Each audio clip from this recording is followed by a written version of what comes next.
Hello बच्चों, welcome to back my channel Zara Hap education. हम आपको बताएंगे आज class 10th NCERT based UP board. क्या बताएंगे? फिजिक्स बताएंगे। फिजिक्स कि फिजिक्स होता क्या है। ठीक है बच्चों, जो कि एक इम्पॉर्टेंट क्वेश्चन है। ठीक है, इम्पॉर्टेंट है फिजिक्स, मोस्ट इम्पॉर्टेंट है class 10th NCERT based UP board. ठीक है, आवेश क्या होता है? तो देखिए आवेश क्या होता है। सबसे पहले आवेश बताने से पहले अगर आप चैनल पर नए हैं तो चैनल को लाइक करिए, शेयर करिए और सब्सक्राइब करना बिल्कुल ना भूलिए। सबसे पहले आवेश क्या होता है?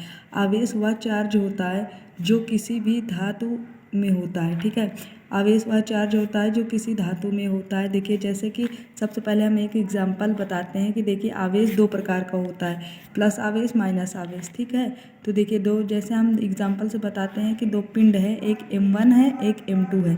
इसमें एक में अगर एक प्लस आवेश होगा, एक में माइनस आवेश होगा, तो ये एक दूसरे को क्या करेंगे? अट्रैक्ट करेंगे, अट्रैक्शन होगा। तो इनके बीच में एक आवेश काम करेगा।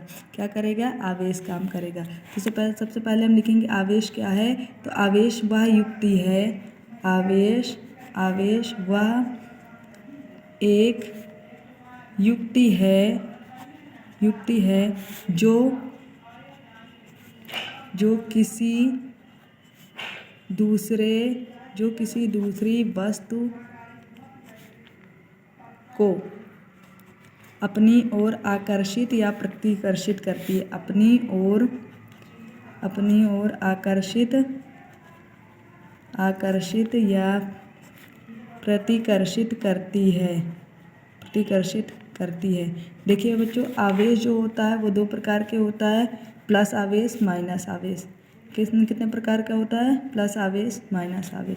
देखिए एक कूलाम थे, इसी के आधार पर जो कूलाम एक वैज्ञानिक थे, कूलाम्स लॉ, उन्होंने एक कूलाम्स नियम दिया। क्या दिया? कूलाम्स नियम दिया। उन्होंने बताया कि दो स्थिर बिंदु यानी ये है दो स्थिर बिंदु।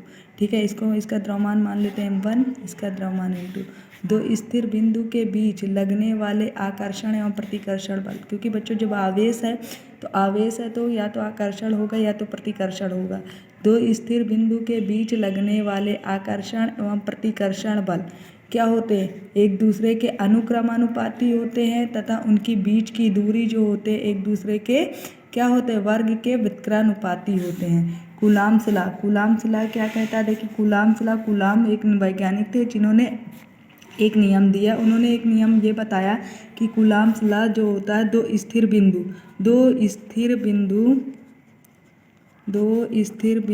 के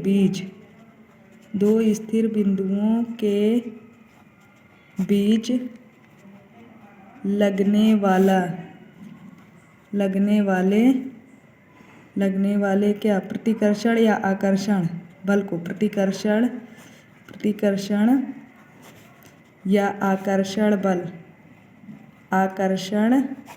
बल एक दूसरे के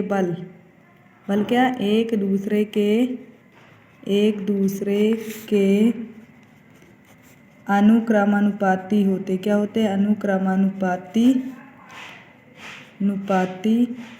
होते हैं तथा उनकी बीच की दूरी के वर्ग के व्युत्क्रमानुपाती होते हैं। तथा उनके बीच की दूरी के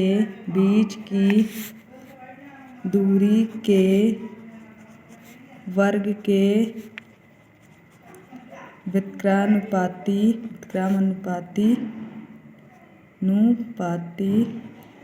होते हैं। ठीक है, व्युत्क्रमानुपाती होते हैं। ठीक है बच्चों, अब इसके बाद देखिए हमने क्या बताया? दो स्थिर बिंदु आवेश, माना दो स्थिर बिंदु आवेश ये M1 M2, तो इनके बीच लगने वाला आकर्षण और प्रतिकर्षण बल F1 व F2 क्या है? एक दूसरे के अनुक्रमानुपाती होगा और इनकी बीच की दूरी, ये जो बीच की दूरी है R, इसके वर्ग के व्युत्क्रमानुपाती होगा।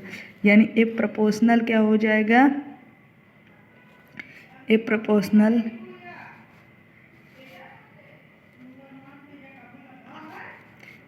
1/r², यानी उसके बीच की वर्ग के अनुक्रमानुपाती होता है। ठीक है, देखिए ये हो जाएगा क्या?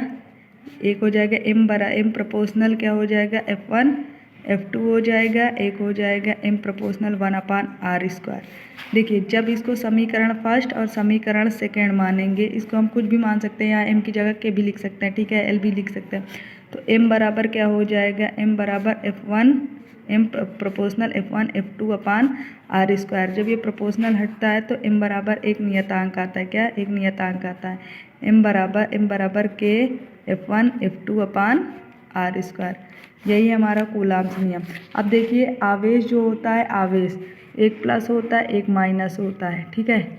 आवेश देखिए प्लस प्लस आवेश एक दूसरे को क्या करते हैं, प्लस प्लस आवेश एक दूसरे को प्रतिकर्षित करते हैं, क्या क्या करते हैं, प्रतिकर्षित करते हैं। जबकि माइनस प्लस आवेश एक दूसरे को आकर्षित करते हैं, क्या करते हैं, आकर्षित करते हैं। यदि प्लस प्लस है तो प्रतिकर्षित, माइनस माइनस है तो प्रतिकर्षित, लेकिन माइनस प्लस है तो आकर्षित, प्लस माइनस है तो प्रतिकर्षित। आवेश जो होता है, आवेश बेटा जो होता है वो कैसा होता है, देखिए इसके बाद हमारा आता है क्या, क्या आता है, कार्य या ऊर्जा।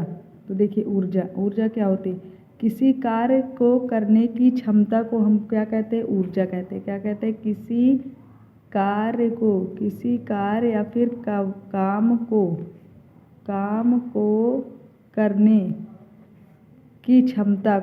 करने की क्षमता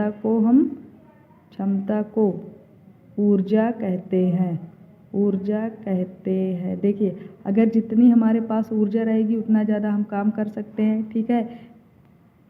इसका मात्रक जूल होता है, इसका मात्रक क्या होता है बेटा, इसका मात्रक या फिर यूनिट, इसका मात्रक यूनिट जूल होता है, क्या होता है, जूल होता है, ठीक है बच्चों। इसका मात्रक क्या होता है, जूल होता है। अब उसके बाद आवेश के बाद हम आते हैं, देखिए दूसरी तरफ, ठीक है। आवेश हो गया, कूलाम्स लॉ हो गया, न्यूटन के कूलाम्स नियम हो गए, ऊर्जा होता है, कार्य क्या होता है, देखिए फंक्शन क्या होता है। इससे पहले अगर चैनल पे आप नए हैं तो चैनल को लाइक करिए, शेयर करिए और सब्सक्राइब जरूर करिएगा। बेल आइकन प्रेस करिएगा ताकि आने वाली नोटिफिकेशन आप लोगों को मिलती रहे।